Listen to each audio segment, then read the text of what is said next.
Всем добрый день! Сегодня поговорим о группе Cardiacs. Это экспериментальная и экстравагантная британская группа, основанная в 1977 году. Она никогда не была популярной среди массового слушателя, но оказала влияние на множество других, более молодых музыкантов. Их творчеством вдохновлялись такие коллективы, как Blur, Faith No More и Radiohead. А одно музыкальное издание однажды написало, что в одной песне Cardiacs содержится больше идей, чем у большинства музыкантов за всю их карьеру. Их творчество буквально никого не оставляло равнодушным. Меломаны либо превозносили группу до небес, либо втаптывали в грязь.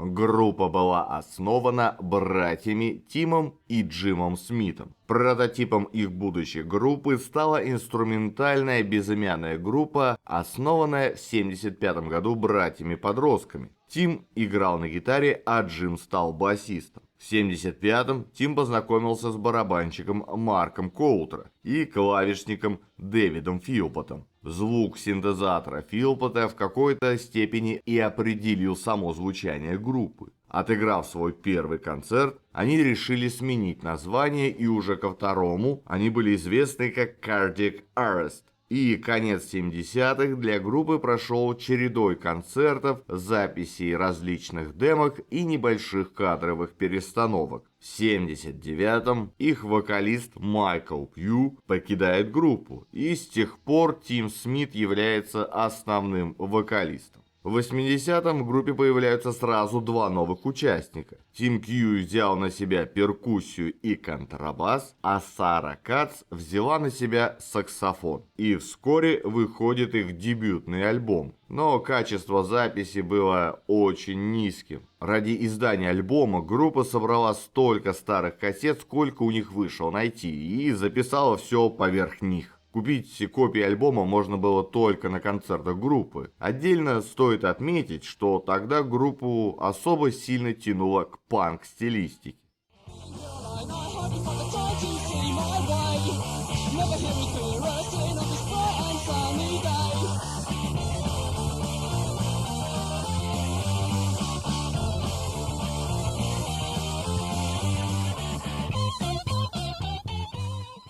Вскоре Cardiac Arrest обнаружили, что группа с таким названием уже существует. И перепробовав несколько вариантов, в 81-м они меняют название на ныне привычное Cardiacs. И в том же году выходит второй альбом. Подобно дебютному, качество записи было очень низким, а лирика была вновь сконцентрирована вокруг детских переживаний лидера группы.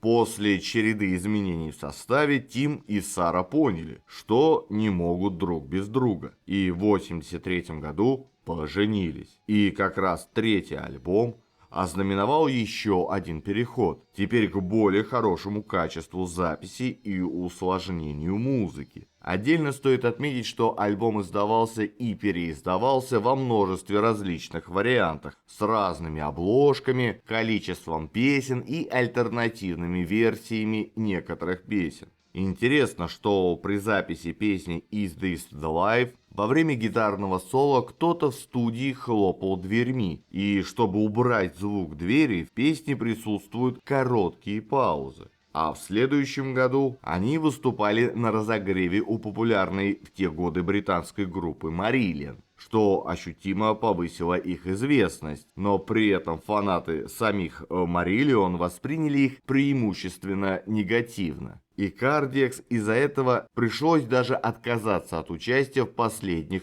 3 днях тура.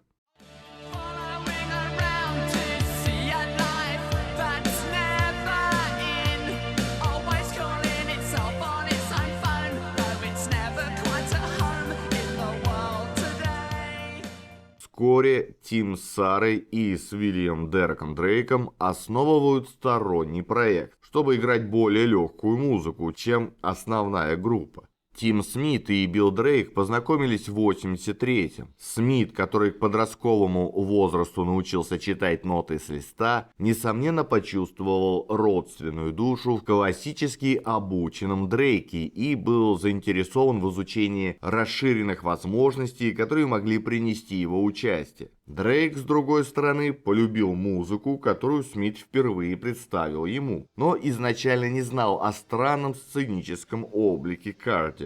Менеджер Джеймс Стивенс вспоминал, как группа часто меняла свой внешний вид. Однажды они выкрасили себя в синий цвет, затем в другой раз они все побрили головы. Мама Билла подумала, что он присоединился к культу, что он, конечно, по сути и сделал. Ну а трек «Дерго», нетипичный для Смита, предлагающий взгляд в некую параллельную вселенную. Осенняя меланхолия колдовства тянется на протяжении 8 минут, трансформируясь из сдержанной в интенсивно-гипнотическую к моменту своего прекращения.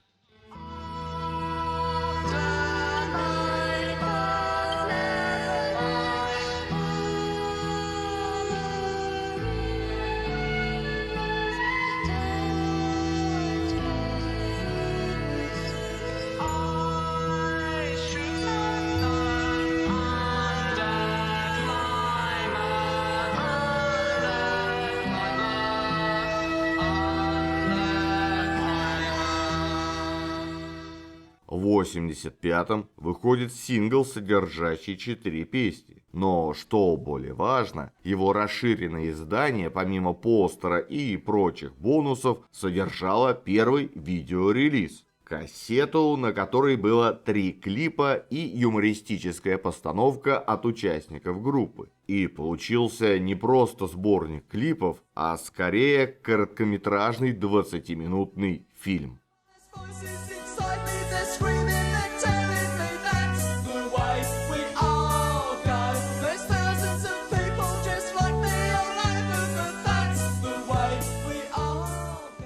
Следующим релизом группы становится мини-альбом «Большой корабль». А позже, в том же году, в поддержку этого альбома выходит клип. И для Cardiacs это становится прорывом, поскольку они впервые попадают на национальное телевидение.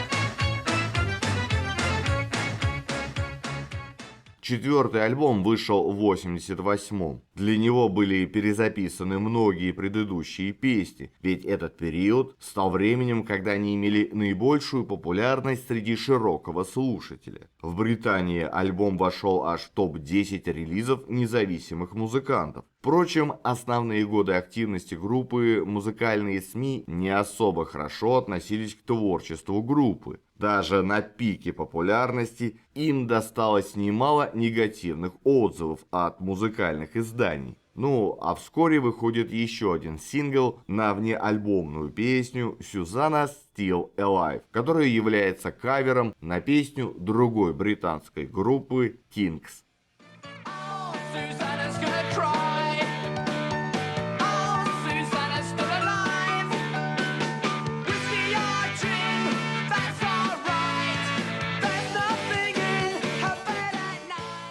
Работа над пятым альбомом началась еще в том же 1988 году. Сам альбом вышел через год и отличался повышенной композиционной сложностью, зачастую превосходя по этому параметру релизы знаменитых британских групп прогрессивного рока того времени.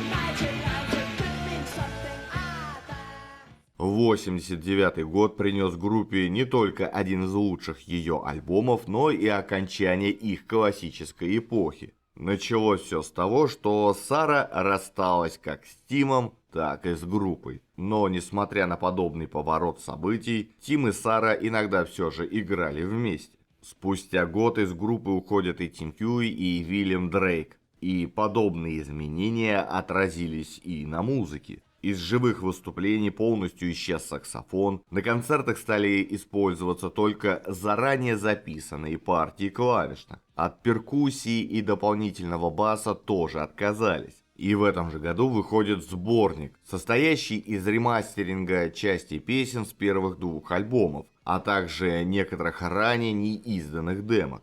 И, несмотря на нестабильность состава, группа активно ездила с концертами по Британии и Европе. Кульминацией стал совместный концерт с Napalm Death. Обе группы в дальнейшем подружились и издали свою часть того выступления как официальный концертный видеорелиз. И ради этого концерта Cardiacs даже в последний раз собрали своих недавно ушедших участников.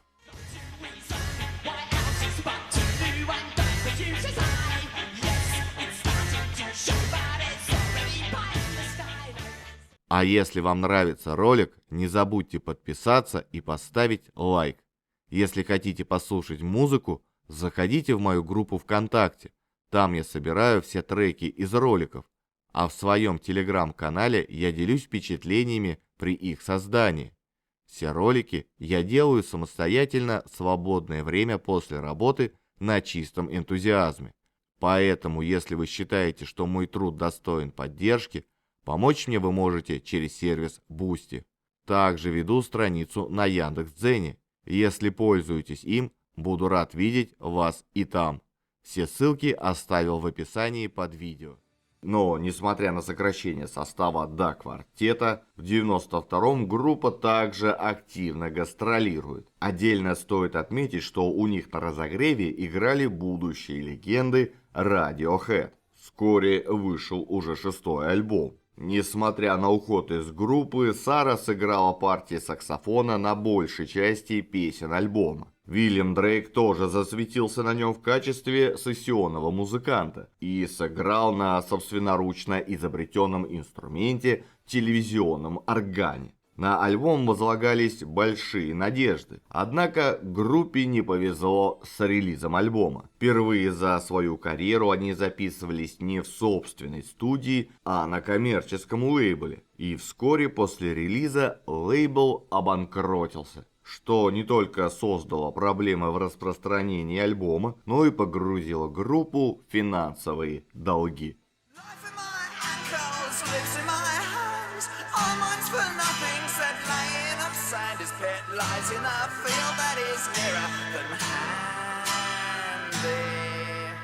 В это же время мистер и миссис Смит и мистер Дрейк решили вновь поиграть вместе под именем морских нимф. Какими бы загадочными не были Cardiacs, эти ребята кажутся еще более похожими на то, как будто их перенесли из другого измерения. Их два альбома, записанные в одно и то же время, но выпущенные с разницей в 24 года, предлагают поистине уникальное видение психоделического написания песен, достаточно сильное, чтобы само по себе стать значительным наследием.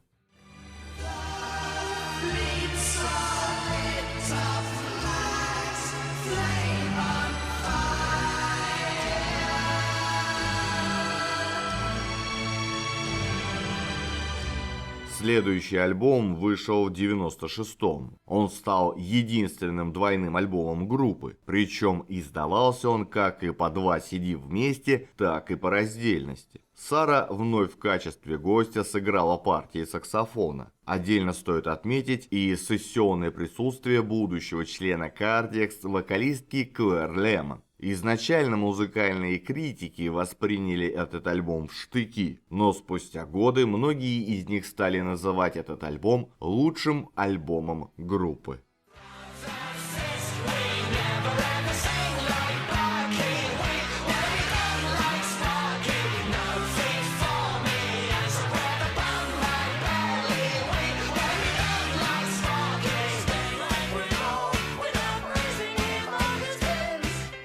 Восьмой альбом вышел в 99-м. Сара вновь исполнила гостевые партии саксофона на паре песен, а на альбоме также отметились гостевые вокалистки Шерон Сэддингтон и Джоан Спрэтли. Музыку этого альбома как раз сравнивали с другой группой Тима Spratly's Jabs, тем более что Джоанна является ее вокалисткой.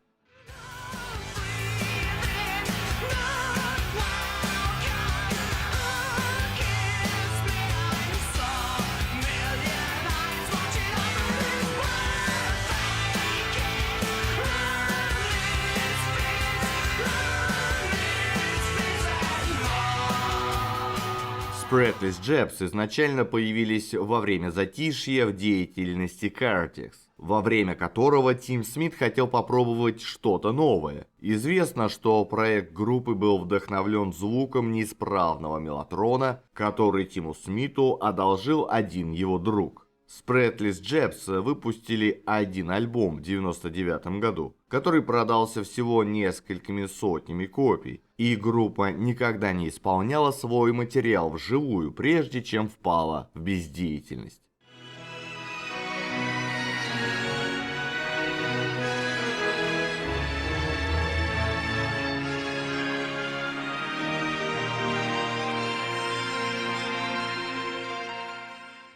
На стыке тысячелетий велась работа над новым альбомом, но группа посчитала материал неудачным и альбом был заброшен. Концерты группа стала давать крайне редко, и в 2003-м ее покидает гитарист Джон Пул, а вскоре у группы появляется сразу 5 новых участников. Но никакого нового материала группа больше не записывала, но стала издавать различные компиляции, а также 2 концертных альбома. Отличительной чертой этих концертов стал сет-лист. Игрались только песни, сочиненные до 1984 года, включая некоторые ранее неизвестные композиции.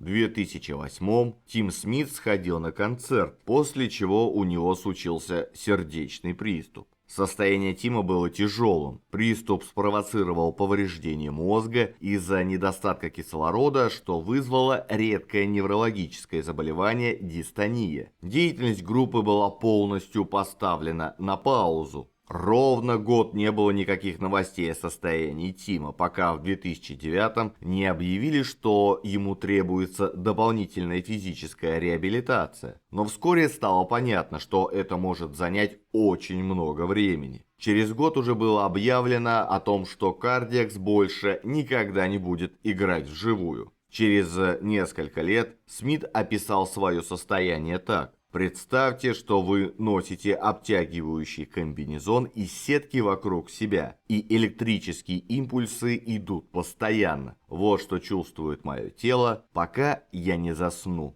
Несмотря на свою болезнь, в 2018 году Тим получил степень доктора музыки в Королевской консерватории Шотландии, а 21 июля 2020 года, спустя 12 лет после борьбы с дистонией, в возрасте 59 лет, Тим Смит умирает. О смерти Тима объявили на следующий день, и эта смерть поставила точку в затяжной смерти группы. Однако, оглядываясь назад, можно сказать, что важнее всего остального – это оригинальность музыки Смита и ее уникальные качества. Учитывая, как музыкальная пресса в течение десятилетий презирала его музыку, докторская степень казалась одновременно и крайне желанной, и давно назревшей. Оглядываясь на тот период, сейчас кажется, что ненависть, направленная на группу, исходила скорее от главных редакторов главных музыкальных изданий, в то время как все еще были музыкальные журналисты, такие как Кэти Энсворт или Кристофер Доус,